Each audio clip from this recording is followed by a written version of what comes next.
Hello guys, अगर आप एक बिजनेसमैन हैं और आप कोई बिजनेस कर रहे हैं तो आपका बिजनेस बार बार नुकसान में जाता है, यानी लॉस में जाता है।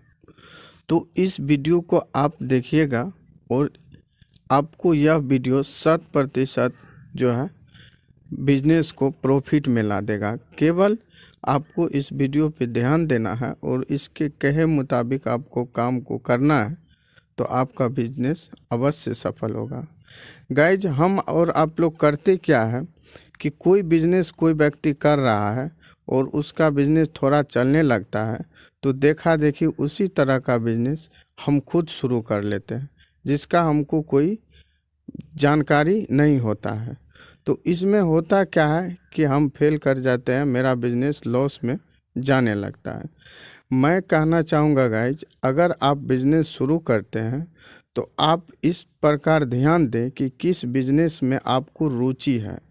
और सबसे पहले कि हर बिजनेस सब जगह पे नहीं चलता है। बिजनेस का जो जगह है वो बिजनेस के आधार पे चुनना चाहिए कि कौन बिजनेस के लिए कौन सा जगह सूटेबल है। इसलिए कि गाइज, आप ऐसा मार्केट में आप अपना बिजनेस खोल लें जो माल वहाँ सेलिंग नहीं होता है, जो माल उस एरिया में नहीं चलता है।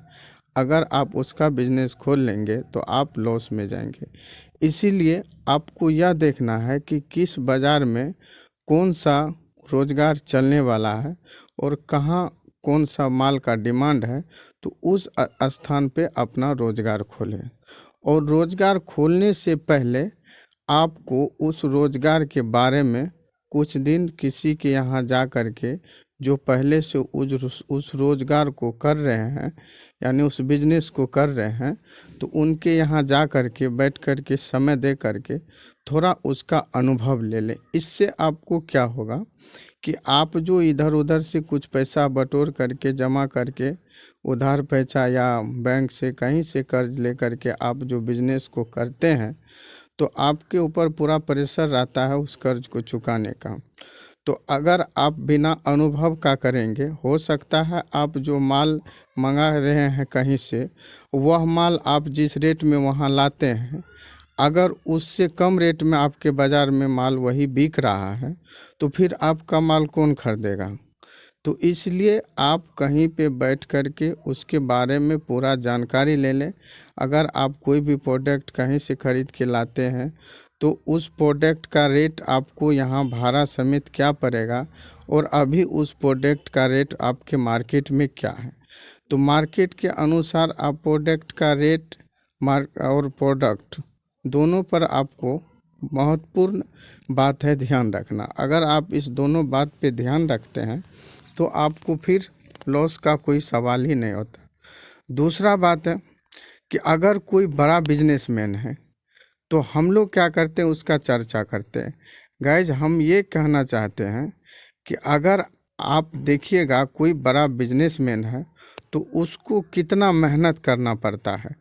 टाइम पे अपना दुकान को खोलना, टाइम पे अपना ऑफिस खोलना और समय से उसको बंद करना, और समय के मुताबिक वो सारा काम अपना डीलिंग करता है। अगर आप नया कारोबारी है, अगर आप कोई कारोबारी किसी का देखा देखी कर लेते हैं, तो ना तो आपका कोई टाइम टेबल रहता है उसको खोलने का, और ना ही कोई टाइम टेबल है उसे बंद करने का। जब मन होता है कहीं से आए घूम करके खोल दिए, थोड़ा देर बैठे और चल दिए। तो गाइज, इस तरह से बिजनेस चलने वाला नहीं। बिजनेस चलाना बहुत टॉप की बात है। अगर जो बिजनेस को समझ लिया तो उससे ज़्यादा सुख किसी भी चीज़ में नहीं है। बिजनेस अगर आप अच्छा तरीक़ा से कर लेंगे, अगर आपको कोई कारोबारी होनहार है जो बहुत दिनों से बिजनेस को कर रहा है और एक अच्छा सफल कारोबारी है, तो आप मेरे कहने के मुताबिक उसका नकल करना शुरू कर दें। अगर कोई होनहार कारोबारी का आप नकल करना शुरू कर देते हैं, तो गाइज, मेरा कहने का मतलब है नकल ये नहीं कि वो जब बिज़नेस करे आप भी शुरू कर दें, बल्कि नकल ये होना चाहिए कि वह अपने बिजनेस को कैसे चलाता है, किस तरह टाइम को मैनेज करता है और टाइम को मैनेज करके अपना बिजनेस को वह चलाता है। तो इस तरह से उसका आप केवल नकल करना अगर शुरू कर देते हैं तो फिर आपको सक्सेस होने से कोई नहीं रोक पाएगा। गाइज, बिजनेस में थोड़ा शुरू में परेशानी होता है। अगर आपका प्रोडक्ट, आपका माल, आपका व्यवहार अगर एक बार बाज़ार में चल गया तो फिर आपको पीछे मुड़ कर देखने का कोई ज़रूरत नहीं है। शुरू में आपको काफ़ी मुशक्क़त करना पड़ेगा, काफ़ी मेहनत करना पड़ेगा, बहुत सारे ट्रोल को आपको सहना पड़ेगा। अगर आप ये सब चीज़ करीब 6 महीना साल भर अगर आप कर लेते हैं तो फिर आपका बिजनेस आगे बढ़ने से कोई नहीं रोक सकता है। गाइज, मेरा यह वीडियो आपको कैसा लगा? अगर अच्छा लगा तो इस वीडियो को लाइक, शेयर, कमेंट कीजिएगा और आप चैनल को सब्सक्राइब कर लीजिए।